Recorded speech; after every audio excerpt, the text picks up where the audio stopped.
La persona que voy a presentar en este momento es alguien para mí muy especial. Venimos trabajando juntos por muchos años desde la iglesia de Gualey, donde Dios nos llamó a ministrar.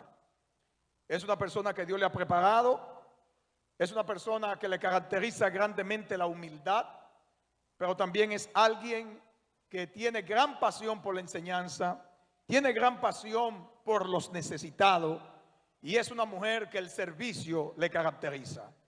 Ella también es un milagro de Dios. Quien le presento hoy, que le va a hablar a ustedes, es un milagro de Dios. Con nosotros nuestra hermana Jocelyn Rivera Nova. Gracias por el nuevo. Señores, Dios le bendiga muchísimo.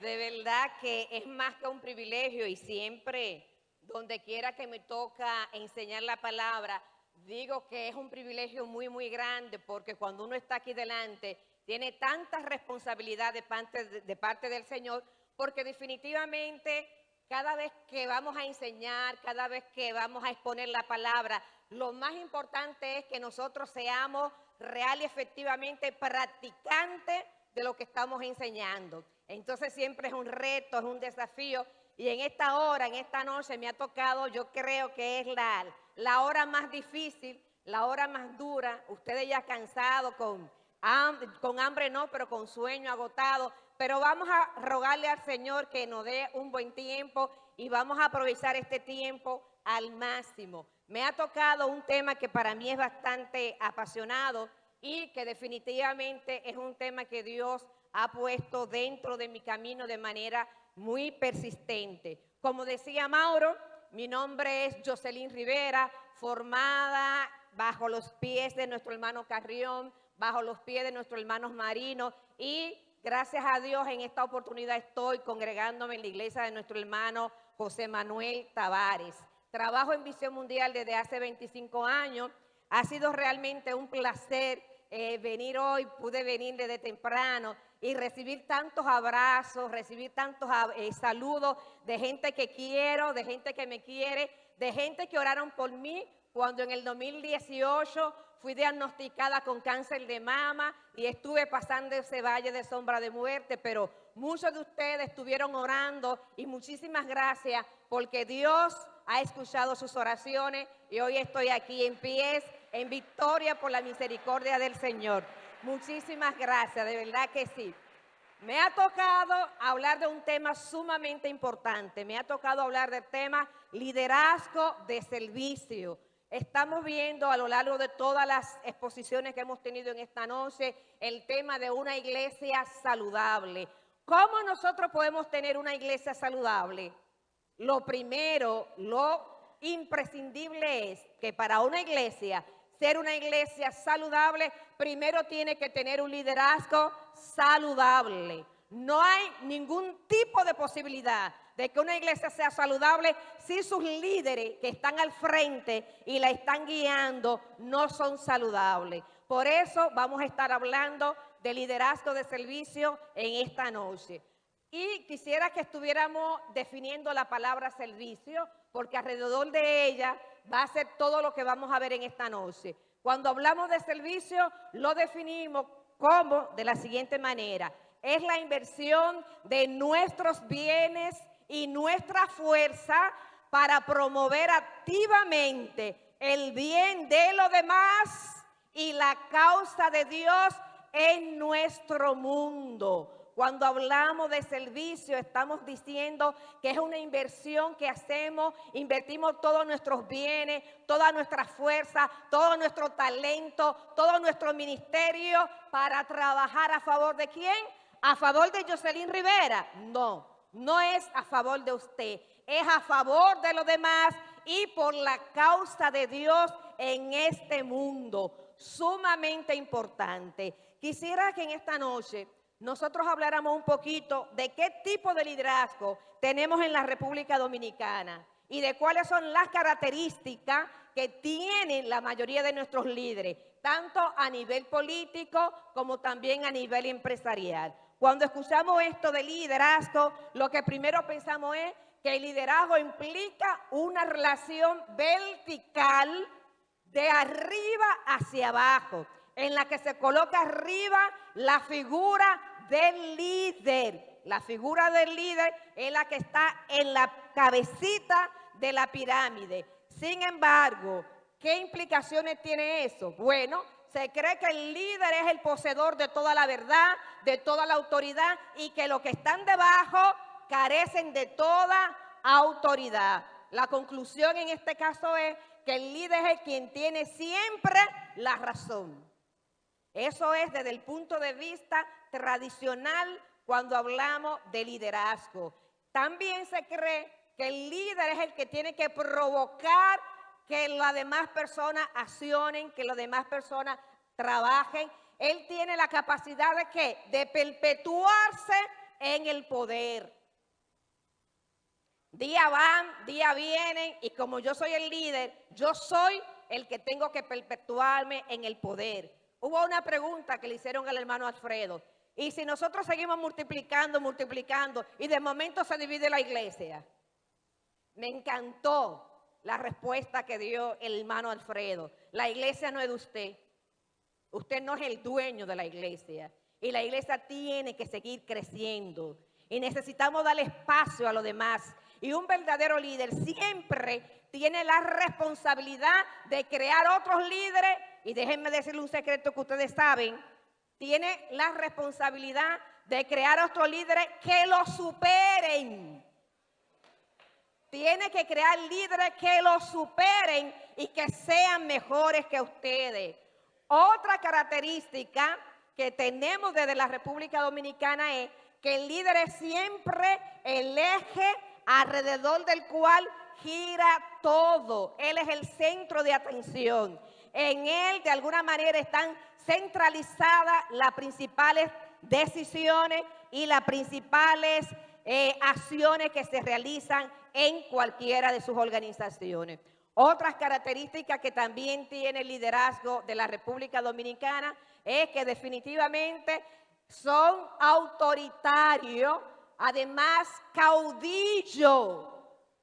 Quieren perpetuarse a través del tiempo y también centralismo. Aquí se hace lo que yo diga porque yo soy el jefe. Y algunas veces he escuchado a algunos pastores que dicen, al principio yo pasé demasiado trabajo, al principio yo tenía que comerme los huesos, ahora me toca comerme la carne. El que viene atrás, que se coma los huesos él, porque ya yo pasé demasiado trabajo. Otra cosa importante es que cuando hablamos de autoritarismo estamos diciendo que es quien tiene toda la autoridad.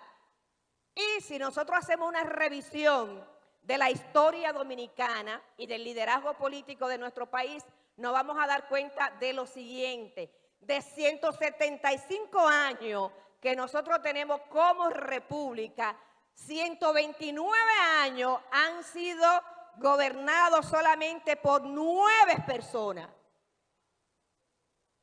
175 años como república y durante 129 años no han gobernado solamente 9 personas. ¿Cuál es la reflexión que nosotros podemos sacar? ¿Cuál es la lección aprendida, como dice mi canal, que nosotros podemos sacar de este dato, de esta estadística? Ahí están algunos que no tengo el tiempo de leerlo poco a poco, pero después ustedes lo verán. Hay un autor del libro que se llama Estábamos equivocados y él dice lo siguiente.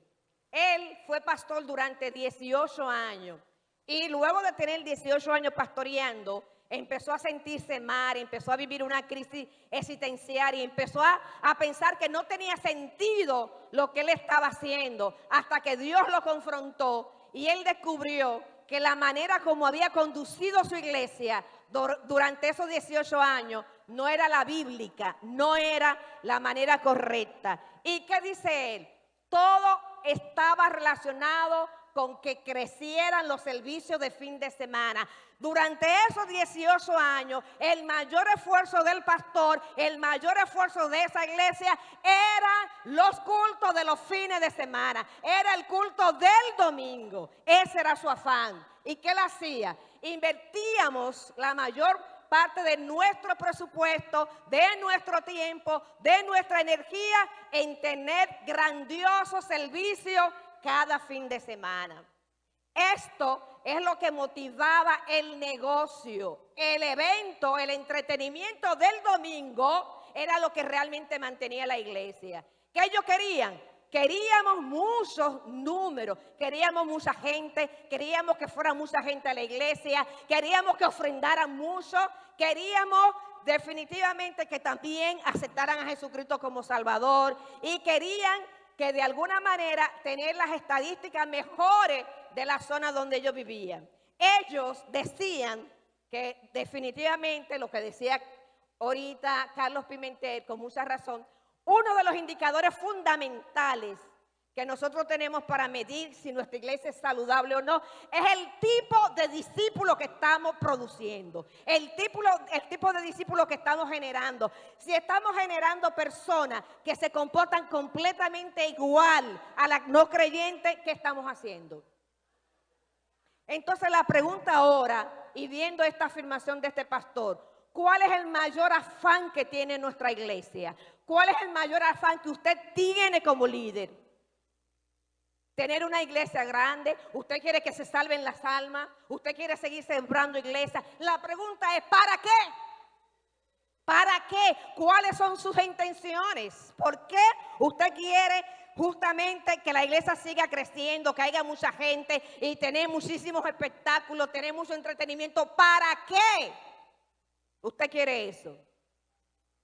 Dice el pastor, el modelo de ministerio que estábamos utilizando durante esos años había hecho que las personas de mi iglesia fueran muy buenas produciendo consumidores y no discípulos. ¿Qué tipo de gente usted tiene en la iglesia?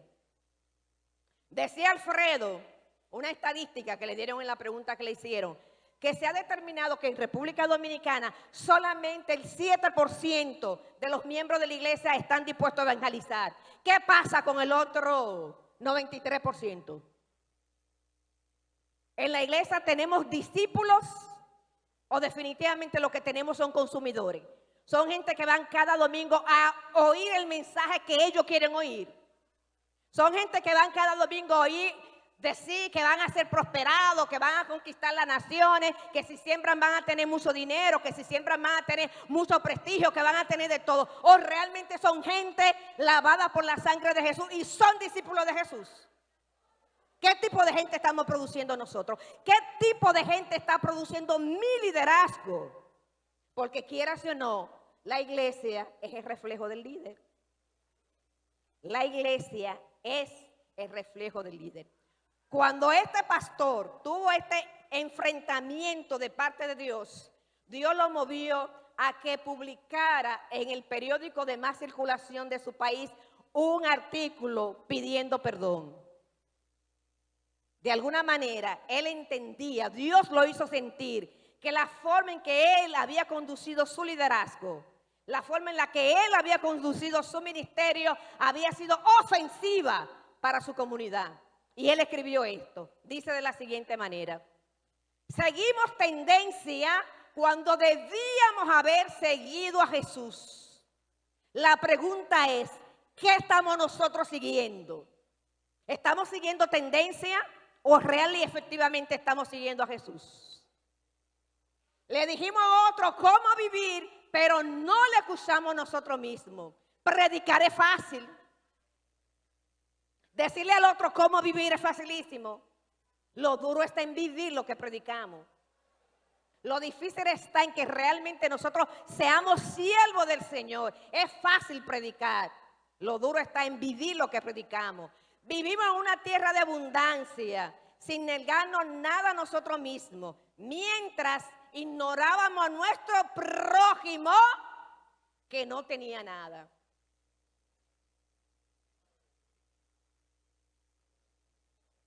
Me encantó esa frase de Alfredo. Teología del arca. ¡Wow! Me la llevo, Alfredo. Olvídate que voy a grabar una lección aprendida con esa frase. Teología del arca. Estamos en la iglesia yéndonos en gloria, mientras que a lo de afuera se lo está llevando quien no lo trajo. Una violencia terrible, feminicidio terrible, niños violados, asesinados, maltratados. ¿Y nosotros qué estamos haciendo? Sembrar iglesia, ¿para qué? ¿Para qué? Como iglesia, ¿cómo nosotros estamos respondiendo frente a esa realidad? Decía el teólogo alemán que la iglesia es iglesia cuando existe para los demás. Lamentablemente hoy en día estamos existiendo como nosotros si fuéramos el fin, como si lo más importante real y efectivamente fuera la iglesia, como si el objetivo fuera la iglesia. La iglesia simplemente es un medio para glorificar a Dios. El ministerio que Dios ha puesto en su mano no le toca a usted. Servicio, invertir todo lo que soy a favor de los demás y a favor de la causa de Dios en la tierra. Yo le dije, yo no sé por qué Mauro me invitó, pero yo voy a decir lo que tenga que decir, ¿no? Simplemente, el mundo se encuentra en una necesidad desesperada por un modelo diferente de liderazgo, señores. Nos están haciendo creer que el mejor líder es el que tiene una super iglesia. Nos están haciendo creer que el mejor líder es el que tiene un templo con aire acondicionado, con sillas amuebladas. ¿Para qué acomodarnos tanto ahí adentro? ¿Para qué? ¿Para qué?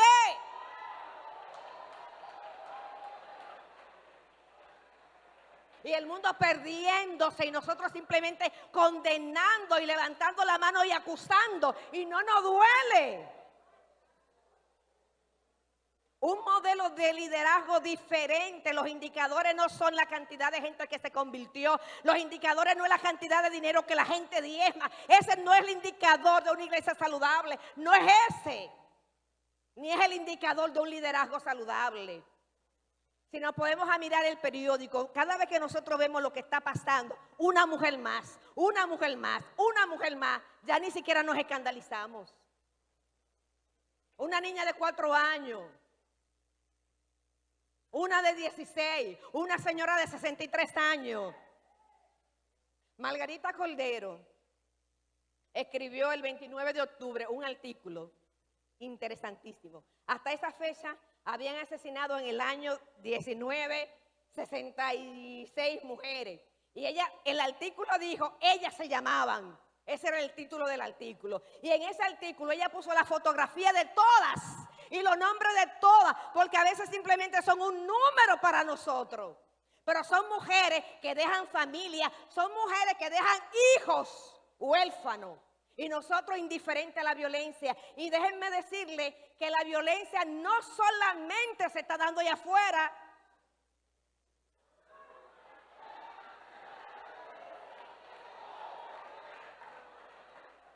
Se está dando en la iglesia. Yo trabajo con iglesia. Mi ministerio es trabajar con líderes, pastores y con iglesia. Ese es mi ministerio. Y cada vez, Carlos decía que tiene 25 años. Carlos era mi jefe en Visión Mundial. Yo voy a cumplir 26 años ahora en marzo en Visión Mundial.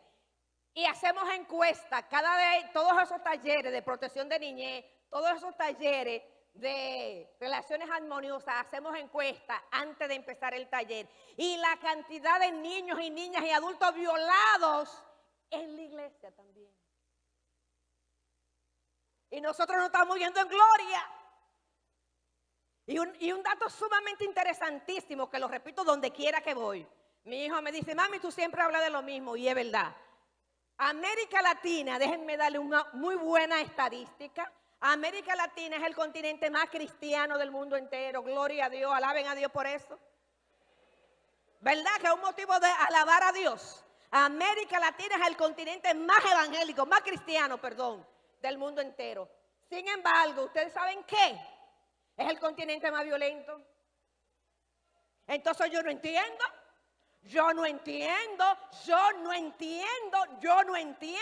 Muchísimos cristianos y muchísima violencia, muchísimos cristianos y muchísimos problemas. Como que hay una paradoja ahí, como que no debe de ser. ¿Qué está pasando? Porque algo está pasando.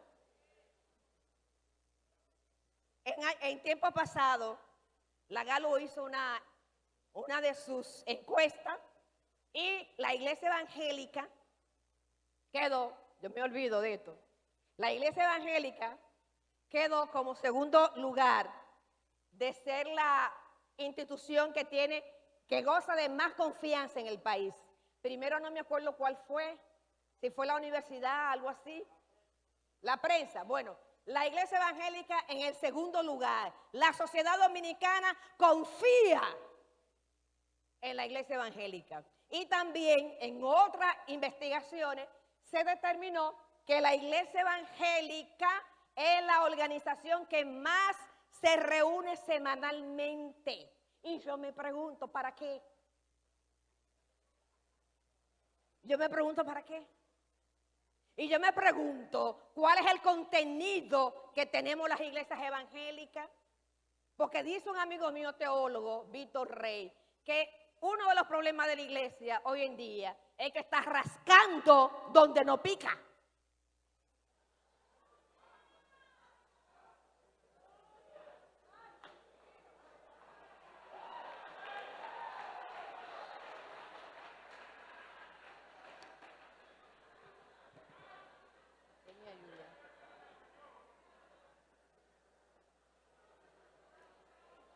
Bueno, me quedan 10 minutos y la conferencia está enterita, así que ya ustedes saben. Cuando hablamos de liderazgo de servicio, bueno, ya le hablamos del liderazgo tradicional que tiene la República Dominicana, pero gracias a Dios hay otro modelo. Y ese modelo justamente, ¿cuál es? El modelo de liderazgo de servicio que definitivamente está fundamentado en las enseñanzas y en la vida de Jesús, como tiene que ser. Hablemos un poquito ahora del estilo de liderazgo de Jesús, que tiene que ser nuestro modelo. Y vamos a ver, ustedes ahí mismo, tranquilitos, van a hacer una comparación entre el liderazgo de Jesús y este liderazgo que yo acabo de describirle. Al hablar del tema de liderazgo a la manera de Jesús, iremos a los evangelios procurando descubrir en ellos la manera como Jesús realizó su ministerio y asumió el liderazgo encargado por su Padre. Si tuviéramos que definir liderazgo, vamos a definirlo de la siguiente manera. Si se entiende por liderazgo el proceso por medio del cual se influye de manera saludable, ya sea por el pensamiento o a las acciones o en las ideas, conducta y compromiso de otros para el logro de unos objetivos comunes, entonces Jesús fue el maestro por excelencia. Influenciar en lo demás de manera saludable. ¿Ustedes saben qué? Eso significa que también podemos influenciar de manera que no sea saludable. Pero Jesús fue el maestro por excelencia en esto de liderazgo de servicio. Ok. De Jesús podemos aprender cómo servir a nuestras comunidades e iglesias y cómo aportar a su crecimiento integral. Crecimiento integral. Los seres humanos no somos solamente alma. Yo hablaba ahorita con Juan y yo le decía eso. Dentro de la paranoia que tenemos que hacer, dentro de los cambios de paradigma que tenemos que hacer, dentro del cambio del lenguaje que tenemos que hacer, tenemos que decir alma perdida, salvar a las almas perdidas, porque ustedes no son solamente almas. Los seres humanos somos holísticos, somos integrales, tenemos alma, tenemos espíritu, tenemos emociones, tenemos cuerpo. Y a Dios le interesa nuestra vida de manera integral. A Dios le interesa todo lo que somos. Entonces es importante que nosotros como líder cristiano, como siervos líderes, entendamos que nos tenemos que interesar por la gente en todas sus áreas y en toda su plenitud. Jesús es el modelo, no porque haya tenido un liderazgo exitoso de acuerdo a los indicadores de este tiempo, ¿verdad que no? Hoy en día decimos que un líder es exitoso cuando tiene mucho me gusta en las redes sociales, cuando tiene muchos seguidores, ¿verdad que sí? Cuando tiene un buen carro, cuando tiene una buena casa, cuando una gran multitud lo sigue. Si esos son los estándares para medir a Jesús, entonces está quemado Jesús, porque no, Él no fue así. Mucho se puede aprender de Jesús si dejamos hablar a los evangelios. El Jesús, ¿cómo era Jesús? Pobre, ¿cómo era? Pobre, escéptico de las multitudes lo seguían, pero no porque él quería que las multitudes lo seguían, no porque él vivía para que las multitudes lo siguieran, no porque le enseñaba para que las multitudes lo siguieran, no, ellas lo seguían por el poder que él tenía, pero eso no era lo que él buscaba. Ajeno al poder, esquivo de la fama, no le diga a nadie, humilde, sencillo, servicial, tiene mucho que enseñarnos a nosotros. Voy a citar un ejemplo. Esa persona está aquí, pero que no lo tome como mal. Cada vez que él me presenta, la última vez que me presentó en la iglesia, yo le voy a presentar a una hermana, usted la ven así, ella es bien sencillita, pero ella es internacional. Usted porque la ven así sencillita, pero ella en muchísimos países de América Latina, pero es que ella es sencillísima. Y esta vez yo no pude aguantar. Y cuando yo me paré, yo le dije a la iglesia y a él, pero a mí lo que me sorprende es que te sorprenda que yo sea humilde. Porque lo que se espera es que los cristianos seamos humildes. Eso es lo que se espera. Lo que debería sorprender no es humilde. Eso es lo que tiene que sorprendernos. Porque simplemente somos vasos, instrumentos en la mano de Dios para edificación de la iglesia. Para la edificación de su reino, no para nuestro propio reino. Porque al final, ¿qué? ¿Qué va a pasar al final?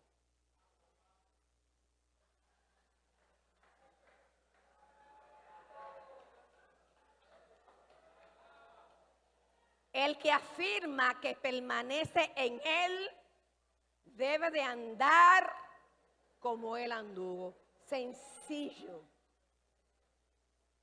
A los cristianos se le llamó cristiano en Hechos 11 algo, no me acuerdo la cita, se me van olvidando, pero en Antioquía, ¿por qué se le llamó cristiano? Porque andaban como él andaba. Y si nosotros decimos que somos cristianos, tenemos la responsabilidad de vivir como él vivió. En una de estas clases que me tocó dar a un grupo de pastores, hablando de estos mismos temas, hace como 5 años, se levantó un pastor y dijo, Jocelyn, pero eso era en los tiempos de Jesús.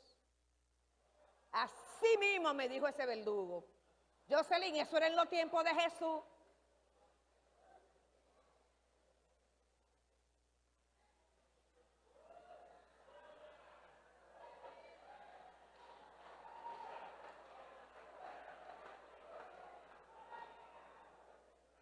Jesús es el modelo, no porque haya tenido el éxito humano que quisiéramos. Recuérdense que su grupo de discípulos no fue multitudinario, su capacidad financiera fue limitada y su influencia política fueron muy modestas. Ese era Jesús. En mucho fue contrario a lo que se espera que sea un líder religioso de hoy.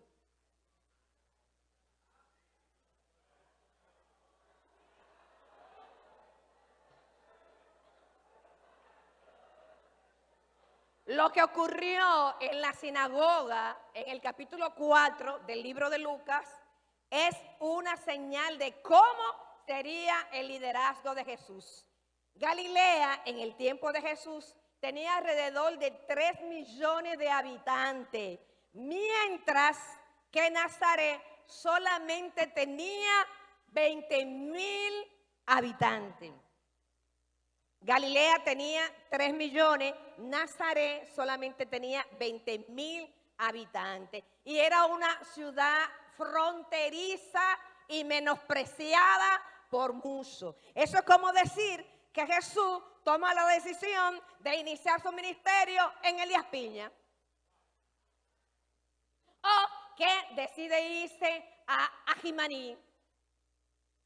Y como que un maestro va a decir que empezar su ministerio en Jimaní.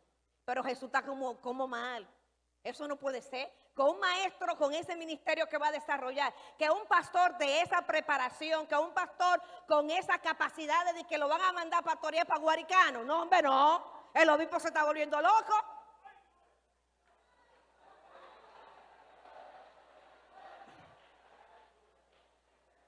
Me tocó ir a Haití, y tenemos que hablar de Haití.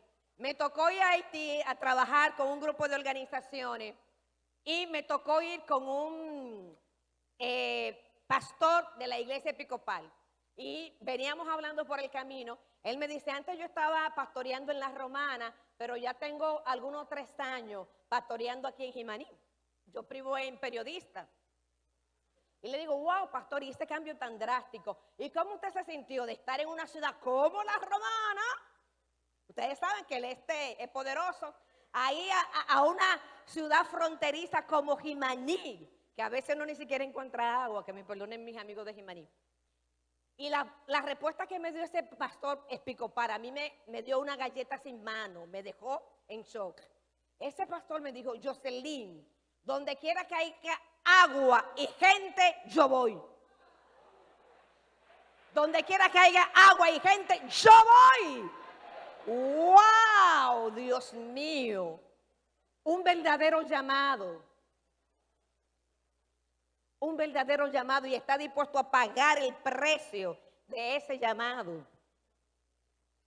Jesús inició su ministerio público en esta ciudad fronteriza, en esta ciudad olvidada. Y solamente eso nos decía que estábamos frente a un líder completamente diferente a los demás líderes hasta ese tiempo. Definitivamente, si nosotros vamos a los evangelios, ahí tenemos diferentes citas bíblicas, nos daremos cuenta que el ministerio y el liderazgo de Jesús realmente fue un liderazgo de servicio. Y justamente me alegré tanto cuando el pastor Edward, que creo que es el que está haciendo de maestro de ceremonia, al iniciar este culto leyó el libro de Isaías, porque esa es una de mis citas en esta noche. Pero cuando Jesús la leyó en Lucas 4, dice, el Espíritu del Señor está sobre mí, por cuanto me ha ungido para dar buenas nuevas a los pobres. Me ha enviado a sanar a los quebrantados de corazón, a pregonar libertad a los cautivos y vistas a los ciegos, a poner en libertad ¿a quiénes? A los oprimidos. ¿A quiénes? A los violentados. ¿A quiénes? A los marginados. ¿A quiénes? A los invisibles. La pregunta es, ¿para qué Dios lo ha ungido a usted? ¿Para qué Dios lo ha llamado a usted? ¿Hacia quiénes está usted dirigiendo su liderazgo? ¿Hacia quiénes está dirigiendo su ministerio? ¿A los que tienen poder económico o a donde Dios realmente lo ha llamado? Conozco un amigo, me decía, yo voy a ser pastor, Jocelyn, yo voy a ser pastor. Efectivamente, a los 5 años renunció para irse a pastorear. Y mi llamado es trabajar con niños, Jocelyn. Mi llamado es trabajar con niños y esa es la visión que Dios me ha dado. Qué bueno, manito. Y lo veo después como a los 2 o 3 años. Cuéntame, manito, ¿cómo te está yendo en el ministerio? Bueno, Jocelyn, los niños no diezman. No, yo no seguí con eso porque los niños no diezman. Dios lo había llamado a eso. Ay. El Espíritu del Señor está sobre mí, por cuanto me ha ungido para dar buenas nuevas a los pobres. Me ha enviado a sanar a los quebrantados de corazón, a pregonar libertad a los cautivos, a pregonar libertad a las prostitutas, a los homosexuales, a los drogadictos, a los marginados, a los que nadie ve.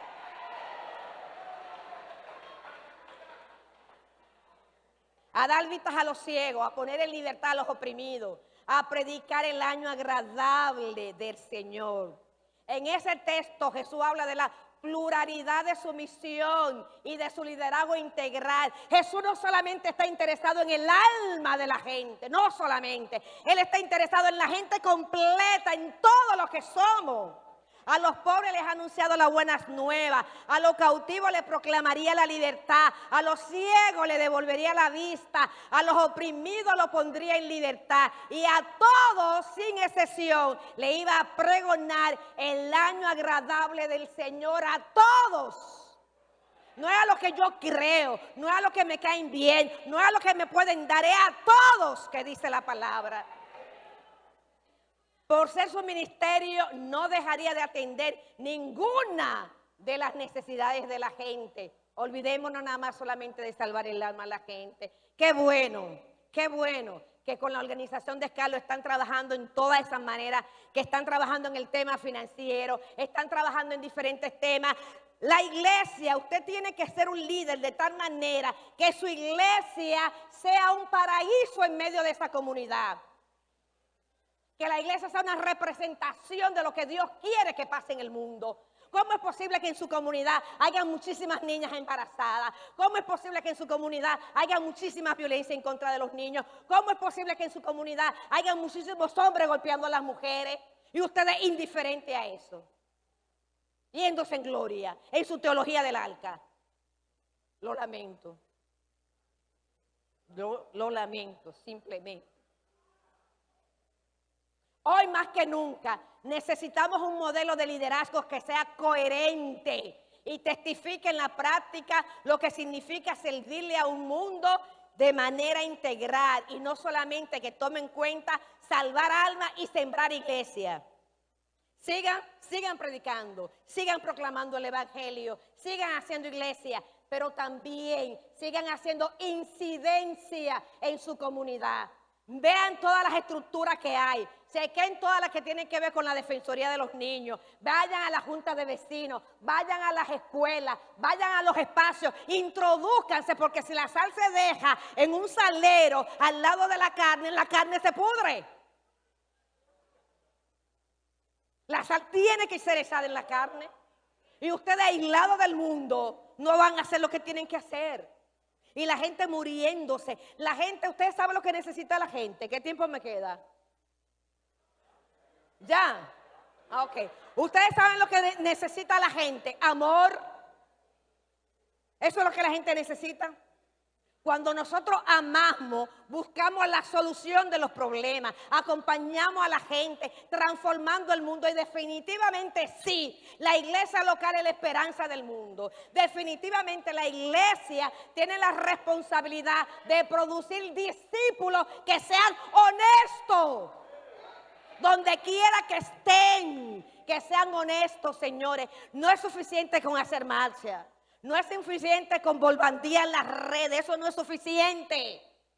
Si nosotros como líderes no hacemos lo que nos toca, alguien lo va a hacer. Nadie deja los espacios vacíos, señores. Definitivamente nadie deja los espacios vacíos. Jesús demostró de qué manera se iba a relacionar con los suyos. Este es otro punto importante del liderazgo de servicio. En el liderazgo tradicional se entiende que el líder es naricita parada. Se entiende que el líder tiene que distanciarse de los demás para guardar la autoridad. Ese no fue el ejemplo que Jesús dejó. De alguna manera, eso es sumamente importante. Muchos enfoques dicen que el líder tiene que diferenciarse del grupo, que si no hay esa diferenciación jerárquica, no hay liderazgo eficaz.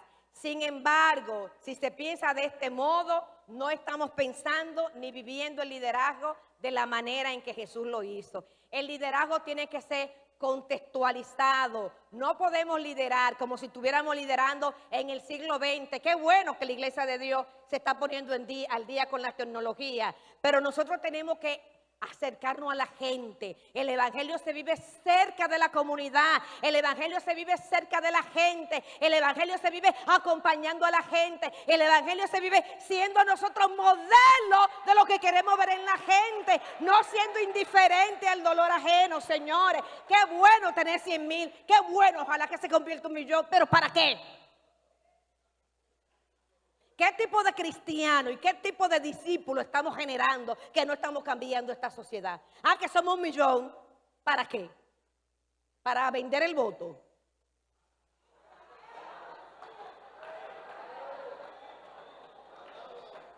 ¿Por qué no decimos que somos 1,000,000 para transformar esta sociedad? ¿Por qué no decimos 1,000,000 para ir a las cárceles? Qué bueno que están bautizando en la cárcel. ¿Por qué no decimos 1,000,000 que somos 1,000,000 para hacer que las leyes que se hagan desde el Congreso sean leyes justas, que garanticen las condiciones de vida de los más necesitados, de los más pobres? ¿Por qué? En estos enfoques donde se dice que el líder tiene que estar lejos, lo que se hace es que se producen líderes completamente desconectados de la realidad de sus seguidores, autoritarios, caudillistas y amantes de su propio carisma. Me queda un minuto.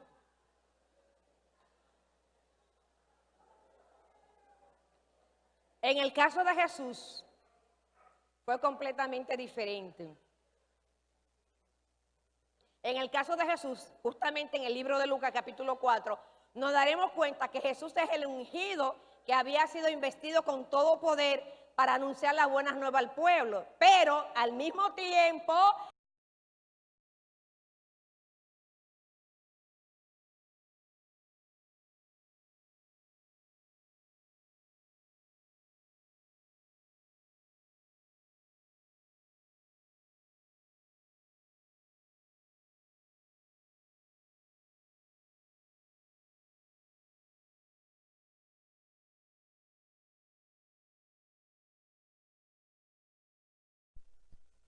ministrar a través del teléfono y a través de las redes.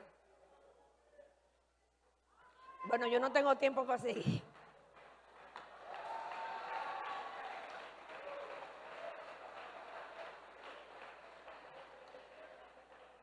¿Amor al poder o el poder del amor? El liderazgo es una actitud que de alguna manera tiene que resaltar los valores del reino de Dios. Cero, ya con esta termino. El liderazgo de servicio se vive cerca de la gente. Cerca de la gente, respondiendo a sus necesidades más profundas. Señores, si yo me quiero quedar en mi casa, me puedo quedar tranquilita, tranquilita el domingo, porque ahí yo sigo buenos pastores, buenos mensajes, buena alabanza. A mí me encanta bailar, yo puedo pararme y bailar y gozarme en mi casa. Usted sabe por qué yo voy a la iglesia, por lo que vine aquí hoy. Ustedes no saben la cantidad de gente que me abrazaron cuando me vieron. La relación, ese contacto físico. Si ustedes quieren tener iglesias llenas, ustedes quieren tener iglesias saludables, muy bien, tengan toda su tecnología, todo su aire acondicionado, todo su mueble, todo lo que ustedes quieran. Pero no pierdan la esencia del amor, no pierdan la relación con el otro. La gente necesita amor y si usted Dios lo ha llamado a ser pastor, usted tiene que amar. Y el combustible de su ministerio tiene que ser el amor. Dios le bendiga. Dios le guarde. Y le dejo esto.